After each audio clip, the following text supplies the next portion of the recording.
Bonjour à tous, bienvenue sur Crypto Signal. Aujourd'hui, on va discuter tout simplement de ce dump, jusqu'où il peut aller, pourquoi il a lieu et quels sont les objectifs éventuellement qu'on peut se fixer pour cette baisse. On va énormément analyser Ether aujourd'hui parce que, encore une fois, vous le voyez sur les liquidations, Ether a liquidé 2 fois plus que Bitcoin. Donc l'argent il est sur Ether en ce moment, donc du coup c'est vraiment Ether qu'on va suivre principalement. On va bien entendu regarder notre ami Papa Bitcoin, le leading indicator, comme d'habitude. Mais on va faire une analyse aussi poussée sur Ether et en ce moment ce sera de plus en plus le cas sur la chaîne puisque Ether est probablement en train de driver les liquidations ici. J'en profite pour vous dire, si le contenu vous plaît, de surtout pas hésiter à vous abonner à la chaîne, activer la cloche des notifications, nous rejoindre sur le Discord et éventuellement mettre un like. Important de mettre des likes, c'est très important. Prenez ces quelques secondes, faites-le maintenant si vous pouvez. Mais éventuellement un commentaire d'encouragement, à savoir merci bro, c'est vraiment pour moi la base, je trouve, je le fais toujours moi sur les vidéos qui m'intéressent et que je trouve bien. Ici, on avait calculé ici, on avait vu qu'il y avait une perte de momentum et on avait vu d'ailleurs qu'il y avait des grosses liquidations à venir rechercher en dessous. On était un peu trop chargé en longueur, etc. On avait calculé également, ces points un petit peu de pivot au niveau des résistances obliques. Donc du coup, il y avait rien ici de sorcier à comprendre que le prix allait potentiellement corriger. Maintenant, on est dans cette correction. Comment ça va se passer? Qu'est-ce qui pourrait éventuellement advenir tout simplement du Bitcoin? L'idée ici, je vous ai tracé cette ABC potentielle et je vous l'ai tracé avec ces niveaux potentiels ici de descente, à savoir tout simplement des supports ou alors des ratios de Fibonacci. Support ici, vous le voyez, et qui correspond également à un ratio de Fibonacci sur ce point-là. Donc on peut imaginer que revenir faire un tour autour des 21 400 ici est tout à fait plausible. Tout ça ne se fera pas en ligne droite, on est théoriquement censé voir 3 vagues. 3 vagues desquelles ici j'ai imaginez un premier rebond sur ce support-là. Tout simplement, on voit ici qu'il y a une zone où on a eu pas mal de clôtures daily, etc. Voilà, à peu près par ici. On pourrait même le remonter légèrement. Ici, cette double clôture-là. Voilà, ici on a une clôture ici, là on n'est pas loin, voilà, vous comprenez. Globalement, on s'attendra à quoi au niveau Fibonacci, si on peut dire comme ça? Eh bien, on s'attendra à un rebond de 0,618, c'est-à-dire que le rebond, théoriquement, devrait venir se placer à peu près par ici, voilà, sur des rebonds baissiers, encore une fois. Comprenez bien ici que là on analyse un tout petit mouvement, donc du coup on va aussi après analyser le plus grand mouvement dans son ensemble. Là on est sur, maintenant je mets un Fibonacci de prolongation de la tendance en considérant ce B là que j'ai cherché, et vous voyez que les 100% de ce Fibo se trouvent précisément au 21 600, donc on remonte légèrement là ici ce point là. Ensuite les 1.618 se trouvent où? Ils se trouvent au niveau... Et ça, c'est un seuil intéressant parce que ça correspond au volume profile précédent. Vous voyez qu'on n'est pas loin ici, donc, et on est dans la box d'Elliott également du mouvement entier. Donc voilà les 3 niveaux ici. Si jamais vous êtes placé en short sur le signal d'entrée que je vous avais donné précédemment, c'est-à-dire le Williams qui sort de son état de stupidité, si jamais vous êtes placé en short là, vous pourrez prendre une partie de vos profits tout simplement en bas de A. Moi, je considère pour l'instant que cette vague n'est pas finie. On pourrait rebondir là, et c'est pas grave parce que du coup, bien entendu, vous comprenez que votre stop loss, il doit être au-dessus et quand même sacrément au-dessus de ces 2 résistances-là, ok? Et de ce plus haut, tout simplement. Et là, donc du coup, on s'attend éventuellement à quelque chose qui se fait en 3 vagues, soit une ABC logique radiale et tout simplement avec un mouvement de AB égale CD, c'est-à-dire, là c'est plutôt 0A égale BC, mais AB égale CD voulant dire un mouvement de 1 pour 1, c'est le ratio de Fibonacci 100%, ou alors le nombre d'or 1.618. Si jamais on casse tout ça, ça veut dire qu'on est dans une correction plus importante que tout ce bazar, et ça veut dire tout simplement, je vais vous mettre ici, vous matérialisez là. Ici, vous avez le premier arrêt, et vous comprenez que on a une confluence là, c'est-à-dire que le mouvement de 1 pour 1 correspondrait à défendre le premier arrêt. Là, j'ai juste mis un Fibo dans ce sens-là, pour dire on a fait une montée. Qu'est-ce qui se passerait si on retraçait de 38,2% ce mouvement-là, ok? Donc le premier arrêt, c'est tout simplement ici les 21 600. Si on considère qu'on est dans une 2 d'Elliott, on irait plutôt chercher la target 2, c'est-à-dire là, une 2 d'Elliott, c'est entre 0,5 et 0,618, d'accord? Si on est dans une correction forte, on irait plutôt ici refaire une touche à ce biseau-là, et venir chercher file toute cette box là. Donc globalement celui qui est en short il aura un point de profit ici, un point de profit là et un point de profit là, et sachant que ici il peut sortir une partie de sa position qu'il pourra éventuellement recharger s'il voit le mouvement se retourner par là. Ça c'est des techniques un petit peu avancées, mais c'est des choses qui marchent plutôt pas mal. Personnellement qu'est-ce que j'aurais tendance à faire? Dès qu'on a fini ici ce rebond de B, si on voit vraiment un vrai retournement, c'est-à-dire au moment de la cassure de ce A là ici, et tout simplement redescendre mon point d'entrée, là mon stop loss le mettre ici, et ensuite dès qu'on a touché éventuellement ce niveau là, si votre exchange le permet, vous mettez un stop suiveur. C'est-à-dire que votre stop va suivre le prix, et dès qu'il y a un vrai retournement sensible, eh bien vous prenez ces niveaux-là. Mais dans tous les cas, moi ce que j'aurais tendance à faire, c'est mettre les niveaux de profit au cas où on fait un mouvement très fort dans un sens, les caler tous, et puis surveiller le prix quand vous le pouvez. Si vraiment vous voyez que ça part assez fort, et là j'aurais tendance à dire, c'est-à-dire quasiment même on pète ça, là vous mettez un stop suiveur conséquent, vous serez de toute manière dans des profits qui sont relativement colossaux par rapport à votre entrée en position. Maintenant, on a fait le point sur Bitcoin, c'était un petit peu large, mais c'est pas grave. Ici, on est sur la chaîne, on est là pour prendre le temps. Sur Ether, qu'est-ce qu'on a? On a un petit peu ce même délire. Sur quoi on pourrait rebondir ici? Là, on est bien en daily. Sur quoi on pourrait rebondir instant T sur Ethereum? Alors moi, j'identifie peut-être un point ici autour des 1450 où il pourrait y avoir quelque chose, voilà, un bon début de résistance. J'identifie aussi bien entendu, et ça on en a déjà parlé, les 1283 qui pour moi sont un point où théoriquement Ether ne devrait pas casser ce niveau là si on est bien dans une tendance haussière ici à ce stade là. Qu'est-ce qu'on fait sur Ether? Et du coup ça va m'amener sur le sentiment. Et on fera les news en dernier. Qu'est-ce qu'on fait sur Ether? On est en train de corriger tous les mecs qui sont rentrés là ici sur, vous le voyez le funding comment il est positif ici, tous les mecs qui sont rentrés sur ce mouvement là. Donc là on est en train de les punir, c'est normal, il y a eu trop de FOMO à ce stade là, et par contre ce qui est bien sur Ether c'est qu'en faisant ça on est en train d'accumuler des shorters au-dessus. Donc ça c'est vraiment une bonne chose, c'est-à-dire que étant donné que ce mouvement ici est à la correction, donc vous comprenez quand on aura suffisamment accumulé ici, et vous voyez que le chemin de moins de résistance sur Ether il est plutôt à la latéralisation, on n'a pas une perte d'intention au spot, on a de l'achat, il y a de l'achat en face ici, donc du coup c'est plus difficile de faire baisser Ether en ce moment que de faire baisser Bitcoin. Ça m'amène sur le sentiment sur Bitcoin au niveau des leviers. Globalement, on est allé chercher pas mal de niveaux que j'avais mis hier. Si vous faites la même chose chez vous, vous verrez qu'on est allé chercher globalement tous les niveaux de short que j'avais placés et tous les niveaux de long. Bon, là, je les ai enlevés, donc voilà. Et globalement, ici, on a fait un petit peu la même chose sur Bitcoin, c'est-à-dire que sur cette descente, on recommence à accumuler, mais c'est extrêmement léger, des petits niveaux ici d'open interest sur Bitcoin. Par contre, j'attire votre attention sur, par exemple, ça, c'est le funding que de FTX. Sur FTX, on est max short ici, vous le voyez. Hein. Tout le monde est en short ici sur BTC, sur FTX. Donc attention à ça, ça pourrait remettre en cause le trade dont je vous parlais précédemment dans sa globalité. Donc c'est pour ça qu'il faut vraiment avoir un trade ici avec pas juste un point d'entrée, de point de sortie, etc. On est sur quelque chose de relativement indécis, donc il faudra bien suivre. C'est ce qu'on va voir également sur iBlock. iBlock Capital, donc qui est payant, qui vous permet de voir les positions des 5 derniers jours. Vous voyez que sur iBlock, on avait une grosse position qui a un point de liquidation au 21 ici qui est sorti un petit peu du scope. Donc ça c'est important à comprendre, c'est-à-dire que ici on perd ce delta là, et bien sûr c'est pour ça qu'on se retrouve avec un delta de shorter qui à présent est autour des moins 4 milliards. Donc ça veut dire que ici dans les 5 derniers jours on a plus de positions en short que en long sur Bitcoin, donc ça c'est une très bonne chose, également pour forcer ici soit un rebond technique qui serait potentiellement la vague B dont je vous parlais tout à l'heure, ou alors un retournement qui est éventuellement tout simplement le marché a juste pris de l'air et ensuite il repart.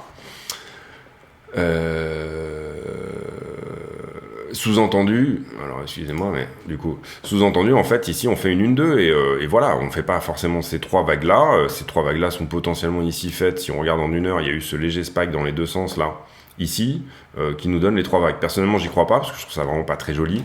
On voit pas ici bien le dessin, pour moi, mais bon, pourquoi pas. Si c'est le cas, de toute façon, c'est pour ça qu'on a des stop-loss. On a fait iBlock, on va faire maintenant Kingfisher. Kingfisher, vous le voyez, où globalement Kingfisher nous dit on a finalement assez peu de choses désormais à venir chercher autour des 20 ou 21. En fait il faut voir que ici pour moi le niveau est beaucoup plus important. On pourrait ici aller chercher confirmation avec un troisième indicateur qui est le liquidation levels que je vous ai montré hier. Pour essayer de voir ici, et on va se mettre peut-être plutôt en 2 heures pour y voir un peu plus clair, si ça veut bien apparaître. Voilà. Avec les poches de liquidité, là on est sur Bitcoin, donc du coup, vous voyez les poches de liquidité en bas se trouvent dans un premier temps à peu près par là, donc 21 800. Donc ça appellerait potentiellement à venir chercher le 1 pour 1. Et sachant qu'on accumule en ce moment du short, à ne pas trop tarder à venir faire ce rebond technique ici pour venir prendre une partie des shorters qui sont rentrés un peu retardataires, voilà. Deuxième point ici, vous le voyez dans la zone d'Elliott, on a ici pas mal de choses qui sont garées, et là en l'occurrence, par contre, ça va un petit peu à l'encontre de ce que je disais précédemment, on a énormément de gens qui se sont garés sous cette désormais résistance, donc du coup ça voudrait peut-être vous dire faire une mèche pour une chasse au stop là ici pour repartir. C'est pas une chasse au stop, c'est plutôt une chasse aux liquidations, mais une cascade de liquidation, voilà. On continue désormais sur, donc là on a enchaîné sur tout ce qui était order flow et sentiment. Globalement, qu'est-ce qu'on peut regarder ici sur le carnet d'ordre, puisque j'ai passé dessus, on a ici des ordres qui n'ont pas encore été fill autour des 22 500, donc ça pourrait appeler éventuellement ici à une latéralisation. Ça va être compliqué, il va falloir du momentum pour les vendeurs pour venir ici destroy ce mur d'achat. Les options toujours 23 000 pour vendredi, donc on passe là-dessus. On va faire les news maintenant. Et les news, globalement, c'est que les marchés ont un petit peu de mal, parce que tout simplement, là, ici, sur la visite de Nancy Pelosi à Taïwan, eh bien... la Chine a répondu en disant nous on va faire un petit peu des manœuvres militaires dans le coin. Enfin voilà, ils ont dit on n'est pas du tout d'accord avec le fait que vous veniez ici, et vous comprenez ici que qu'est-ce que ça veut dire? Ça veut dire que tout simplement la tension monte entre la Chine directement et les États-Unis, donc la première et la deuxième puissance mondiale. On sait que la tension était déjà là, on sait qu'il y a désormais deux blocs, donc les BRICS, Brésil, Russie, Inde, Chine, Afrique du Sud, contre les autres. Et excusez-moi, je vais en pause parce que j'ai un coup de fil. Alors, excusez-moi. Donc du coup, voilà, Nancy Pelosi qui est en fait plus ou moins je sais pas comment on dit, la chargée de com, je sais pas comment on dit en France, le US House Speaker, et qui donc du coup chargé de cabinet, je sais pas trop comment, chargé des relations publiques, ou qui est en ce moment en Asie, je crois qu'elle est à Singapour déjà pour le moment, et en fait la Chine qui est pas tout à fait d'accord avec ce move. Et donc du coup, tout simplement, les Chinois qui vont commencer à faire un peu des manœuvres militaires dans la région, etc. Donc la tension qui monte un petit peu à cet endroit-là. Tout simplement, on peut penser que ça va faire ici du VRP pour vendre des armes. On se rappelle de l'histoire des frégates de Taïwan en France. Et on peut penser que ça fait malheureusement monter les tensions. Donc on joue un petit peu avec le feu là du côté des États-Unis. Côté guerre en Ukraine, on voit que les Russes redéploient leurs troupes vers le sud, donc du coup ici probablement des choses qui vont se passer du côté de Mykolaïev, Odessa, et voilà toute cette zone un petit peu là où en ce moment c'est un petit peu tendu, probablement qu'ils vont essayer de refermer un peu le chaudron sur les troupes qui sont massées en face du Donbass. On suivra ça de très près et de manière le plus neutre possible. Ensuite, sur Coindesk, un hack sur le bridge Nomad, dont je connais pas du tout ce bridge, etc. Mais on voit qu'il y a 200 millions là ici qui sont partis en fumée. Donc voilà, attention à ça pour ceux qui sont dessus. Et puis voilà, pas beaucoup d'autres choses, des news un peu sur Celsius, mais pas beaucoup d'autres choses au demeurant. Ici, Tiffany qui se lance dans les NFT de luxe, et un politicien pakistanais qui visiblement s'est fait hacker son Instagram sur fond de scam crypto. Donc ça a payé ça a tweeté des choses sur son Insta. Enfin ça a fait son Insta a été hacké et ça a fait la pub pour un scam. Ici, principalement dans les news sur la semaine, sur le calendrier, moi je dirais que c'est les NFP, le grand moment. C'est-à-dire que là, ici, on aura également le taux de chômage aux États-Unis et les non-farm payrolls. Donc là, important à comprendre, pourquoi? Parce que ça va nous dire, est-ce qu'on est en récession plus chômage, ou alors est-ce qu'on est juste en récession? Assez contre-intuitivement, le marché appréciera plus ou moins une hausse du chômage et de pricing récession, puisque c'est tout simplement sur fond de récession que se base un petit peu ce rebond technique, c'est-à-dire on anticipe une réaction de la Fed qui va être plus dovish. Ici également les earnings du jour, je crois qu'on a MicroStrategy aujourd'hui et Electronic Arts. Voilà, on a quelques grosses boîtes ici qui vont produire leurs earnings. Voilà, pas suffisamment importantes pour moi pour vraiment les suivre, mais en tout cas on aura ici, voilà, on voit du pétrole, un petit peu de la banque. Voilà, pas mal de choses quand même en earnings aujourd'hui. Starbucks également. Ici, le dollar qui va s'affaiblir et certaines actions qui pourraient surperformer, qui nous dit Evercore. Et ici, pour moi, c'est la nouvelle importante du jour, c'est tout simplement la SEC, donc la SEC, qui met des charges sur 11 personnes pour avoir monté une pyramide de Ponzi en crypto. Et qu'est-ce que c'est? C'est Forsage qui est plus ou moins monté par des Russes à la base, et qui donc du coup ici est sous le joug de la SEC. Donc la SEC qui a vraiment cette envie de pouvoir, d'englober les cryptos, de mettre les cryptos sous son joug et dans son acte de dans son rayon de compétences. Donc on suivra également ce procès Forsage avec attention. Je pense qu'on a fait une bonne partie du point là. Je réfléchis, on a fait le sentiment, on a fait la technique, on a parlé de Nancy Pelosi, on a parlé des liquidations, on a parlé des éventuels scénarios sur Bitcoin. Ouais, je pense qu'on a fait le tour. Donc du coup ici, comprenez bien que pour ceux qui ont loupé leur point d'entrée au 18,5, comme je vous conseillais de le faire, et qui ont loupé le point d'entrée sur ce short, le mieux pour l'instant est de ne rien faire et de éventuellement attendre des structures si vous voulez re-rentrer à nouveau. Comprenez bien aussi que vous le voyez sur les alts, voilà, on est sur des corrections de l'ordre de 4, 5, 6%. Ça réagit très vite sur les altcoins, c'est-à-dire qu'on pouvait être à moins 10 il y a 10 minutes, comme désormais, voilà, les altcoins sont vraiment suspendus au prix de Bitcoin et Ethereum. Là, on a un très léger rebond, par exemple, sur Bitcoin, qui revient jouer avec les 23 000 $, et tout de suite, toutes les altcoins ont fortement rebondi. Donc, est-ce qu'on n'est pas dans la config où on va taper ce rebond technique? Quel sera votre signal pour savoir quand est-ce qu'on rentrera dans cette potentielle phase de B, phase de B qui serait invalidée si on passe bien entendu les 24 662, et bien cette phase B, pour moi, vous aurez déjà un signal ici, à la cassure de cette traîne là. Si on casse cette traîne, vous aurez le signal que potentiellement on n'est plus dans cette vague A, mais qu'on est en train de partir sur une B. Et vous aurez bien entendu le momentum à regarder. On va d'ailleurs aller regarder le momentum ensemble, puisque on va dire qu'il nous reste 3 minutes avant de clôturer. Momentum en daily, il n'est pas très beau. Vous voyez que ici, on était en stochastique très haut et il descend, il passe dans la zone de neutralité. Donc est-ce qu'il va revenir tout en bas ou est-ce qu'il va rebondir sur les 50? C'est un peu la question du moment. Ici, divergence baissière, vous l'avez vu, et gros point de vente ici en daily sur le market cipher. Donc le momentum en daily est pas beau. Autant le momentum en weekly est très joli, autant le momentum en daily est pas beau, mais ça fait plusieurs jours qu'on commence à en parler maintenant. Et puis cette divergence baissière qui désormais a joué, dont je vous avais parlé également depuis plusieurs jours maintenant. Williams qui, et nous c'était notre signal pour passer en short, qui est sorti de son état de stupidité, qui désormais rentre dans la zone neutre. On vérifiera bien ici que Williams ne rebondit pas ici sur cette traîne, vous le voyez là, on a une traîne sur Williams, donc bien vérifier ici que ça ne rebondit pas. Vous pouvez très bien ici tout simplement mettre une alerte sur Williams et dire je veux que tu me contactes, que tu m'appelles, je veux que tu me fasses sonner une alerte dès que tu refais à nouveau une progression vers le haut, ce qui voudrait dire tout simplement là on aura un signal sur Williams. Le momentum en 4 heures sur Bitcoin toujours. Momentum en 4 heures, il est on est plutôt sur une fin de mouvement ici. Vous le voyez, ça appellerait plutôt à faire ce fameux rebond de B. Au sens où on a eu ce fort mouvement de vente et on n'a pas encore le point ici. Vous voyez que plusieurs fois l'écume se rapproche, mais qu'on n'a pas encore réellement le point en 4 heures de achat, la pastille verte. Donc ça, très important à comprendre. Pour le moment, le stochastique, en tout cas, semble être dans des dispositions intéressantes.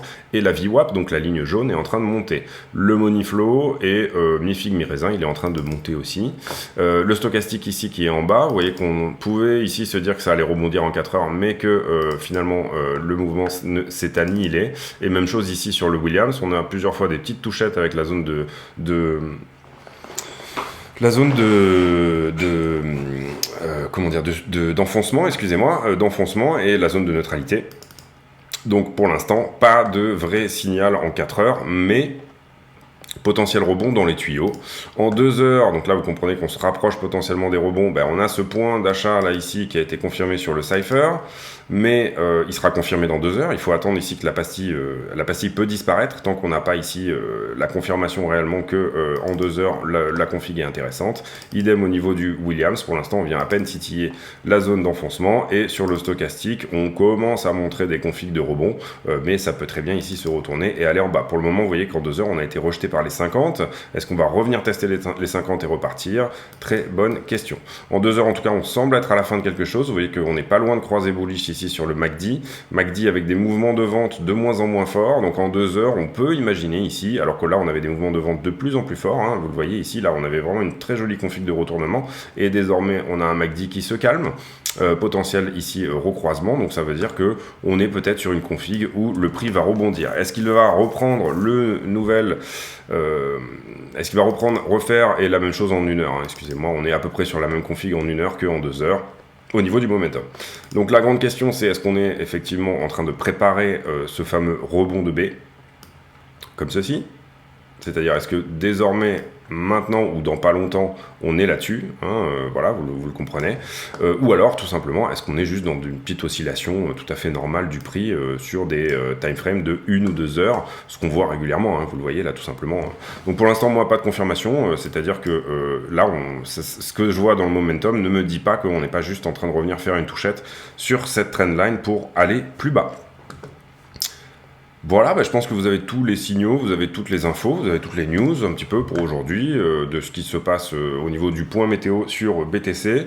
Voilà, pas de panique ici, pour moi ça ne remet pas en cause le mouvement dans son ensemble, le retournement potentiel au 17 600 pour le moment. Et encore une fois, on joue toujours le scénario ici sur la scène qu'on retournera aux 33 000 avant de revenir soit tester ce bottom, soit tout simplement d'aller plus bas. Pour le moment, le scénario de la chaîne, c'est vraiment ça. On verra ce qui se passe aux 33 000 et quel type de momentum on aura. Et là, peut-être qu'on changera notre fusil d'épaule en disant, bah oui, c'est effectivement le rebond, on est bien. Ou peut-être que tout simplement, on verra des choses qui nous feront tout simplement penser qu'on est juste venu chercher ici, par exemple, les stops au-dessus des 32, ou alors venu remplir cette zone de volume profile qui est là sur le côté. Je m'arrête là et j'en profite pour vous souhaiter une excellente journée, vous inviter une nouvelle fois à vous abonner. Vous avez des liens aussi en description sur tout ce qui est exchange, etc. Si vous voulez créer un compte, n'hésitez pas à le faire. Ça vous rapportera à vous du pourcentage de trading, c'est-à-dire que vous aurez des frais réduits et ça permettra de soutenir la chaîne par un reversement des frais de trading également. J'ai mis en place le même lien sur Ledger, donc ceux qui veulent se doter d'un cold wallet, n'hésitez pas à le faire via le lien de la chaîne puisque ça permettra de soutenir la chaîne. Et ça permettra quoi? Tout simplement plus de matos, plus de vidéos, plus de temps passé, plus de qualité. Ensuite, on continue, donc abonnez-vous, activez la cloche de notification, bien évidemment. Bien évidemment également, mettez un like et un commentaire pour soutenir la chaîne. Et puis, poussez les vidéos vers le haut pour que un maximum de gens soient à même de les voir. La troisième et dernière chose que je voulais vous dire, c'est oui, les commentaires à la con. En général, j'ai pour habitude de demander aux gens qui ont suivi la vidéo jusqu'à la fin de laisser un commentaire à la con. Le commentaire du jour sera qu'est-ce que votre mari ou femme ou copine ou ex-copine a tendance à acheter quoi qu'il arrive, c'est-à-dire une sorte de frénésie comme ça acheteuse. Moi pour ma femme personnellement c'est les coussins. On a beaucoup de coussins à la maison, des coussins de canapé, des coussins pour s'asseoir sur les chaises. Voilà, elle a une coussinite en fait. Voilà, c'est un problème d'accumulation des coussins. Ça peut être, je sais pas, si vous avez un mari par exemple, accumulation des outils, ce genre de choses, mais qu'est-ce que votre moitié a tendance ici à toujours acheter et toujours accumuler. C'est tout pour moi aujourd'hui, je vous souhaite une très bonne journée à tous, on se retrouvera demain pour un nouveau point météo sur le Bitcoin, et voilà, merci de m'avoir suivi sur cette vidéo, à très bientôt, ciao.